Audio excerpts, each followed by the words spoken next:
So hello no, meron ako sasabihin sa inyo no, na huwag niyo sanang isipin no, nagmumayabang ako dahil ipinapakita ako ang mga bagay na ito. No, so huwag niyo sanang isipin.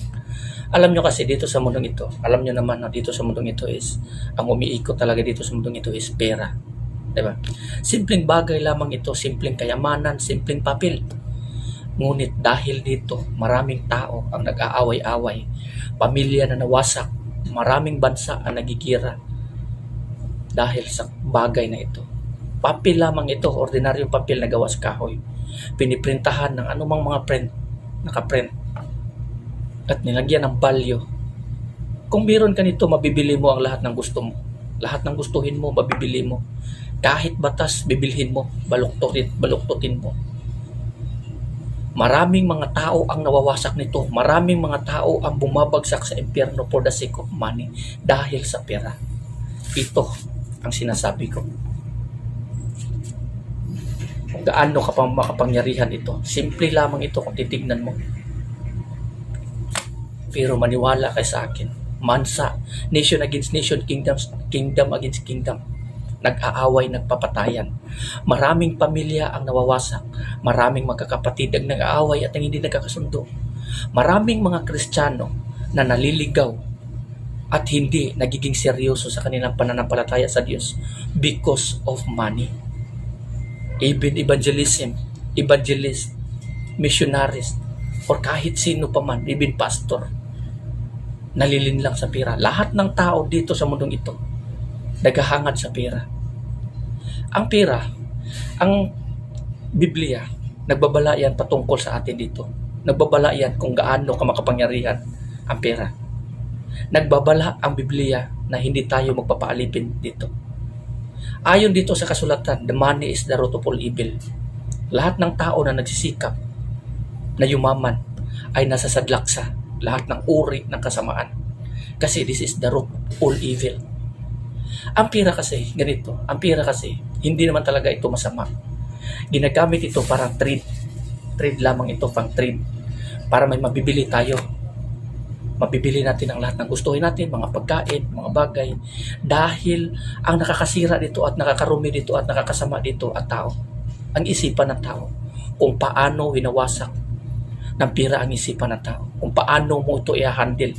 Maraming mga tao ang nagiging sakim. Aalipin sa bagay na ito. Yan ang katotohanan. Kaya walang masama dito sa pera. Nagiging masama lamang ito. Depende lang po sa tao. Nagiging sakim dito. Maraming mga Kristiyano na umihiwalay sa kanilang pananampalataya sa Diyos. Mas pinupokus nila kung paano kumita ng pera. Hindi lahat ng pumapasok dyan sa simbahan na sumasamba, nagpupuri, umaawit ng mga papuri sa Diyos ay hindi lahat po ay tao ng Diyos at buo ang kanilang pananampalataya sa Diyos. Hindi. Maraming mga tao na halos buong panahon, buong araw, buong linggo, binubuhos nila ang kanilang buong oras sa pagkamit sa mga bagay na ito. Hindi ko naman sinasabing masama, nagiging masama lamang sa oras ang tao nasasalupan na ng kadiliman because of money. Doon sa kanyang puso at isip, wala nang ibang desire kung paano yumaman, paano ganito, ganyan, mabili ko ng ganito, ganyan. Yan ang minsan nakakaligaw sa isang tao. Nagpapalayo sa atin, sa Diyos. Kaya nga sinasabi ko, maraming mga Kristiyano na naliligaw at lumalayo sa kanilang pananampalataya because of money. Lalo na kung halimbawa, kung ang isang tao may magandang trabaho, magandang sahod. Hindi niya kayang iwanan yan. Hindi niya kayang iwanan for the sake of faith. Alam mo kasi dito sa mundong ito, dito sa kasulatan kasi din, sinasabi din at may babala din ng ating Panginoong Jesucristo dito. No, na, anong mapapala ng isang tao kung makamit mo ang buong mundong ito, kung mawawala ang iyong kaluluwa? Ang buhay ng tao ay hindi nakadepende or hindi nakabase kahit gaano ka pa kayaman sa mundong ito. Kahit gaano ka pa kayaman o pinakamayaman ka pa dito sa mundong ito, pagdating ng panahon, iiwan mo yan. Iiwan mo yan sa mga taong mapag-iwanan mo, anak mo, pamilya mo, kamag-anak mo, o sino pa man na mapag-iwanan mo ito. Pagdating ng araw na yan, haharap ka sa Panginoon na walang ibang kasama, walang pera na siyang magtatanggol sa iyo, nababayaran mo ang kamatayan upang ilayo ka doon sa kamatayan. hindi mo mababayaran ang buhay mo doon sa Panginoon. Dahil dito, sa kasakiman ng isang tao, dahil sa pera sa mundong ito, maraming tao na humihiwalay sa Diyos.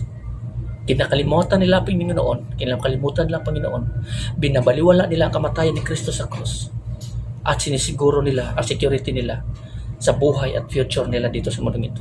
Hindi nila iniisip yung future nila after death, kung anong mangyayari doon pagkatapos ng kamatayan dito sa lupa. Kaya, pag-isip-isipan po natin, na huwag niya sanang isipin na dinidiscourage ko kayo, ini-encourage ko po kayo na tayo ay magpatuloy na mananampalataya sa Panginoon. Na hindi tayo magiging alipin sa desire ng laman. Pagsikapan natin na hindi yung pera ang kukontrol sa isip at puso natin, kundi tayo ang kukontrol sa pera, upang magpatuloy tayo sa pananampalataya sa ating Panginoon. Kung dito sa puso at isip mo, wala kang ibang desire kundi kung paano yumaman, gusto kong yumaman, manalo sa loto, manalo sa scatter o ano pa man.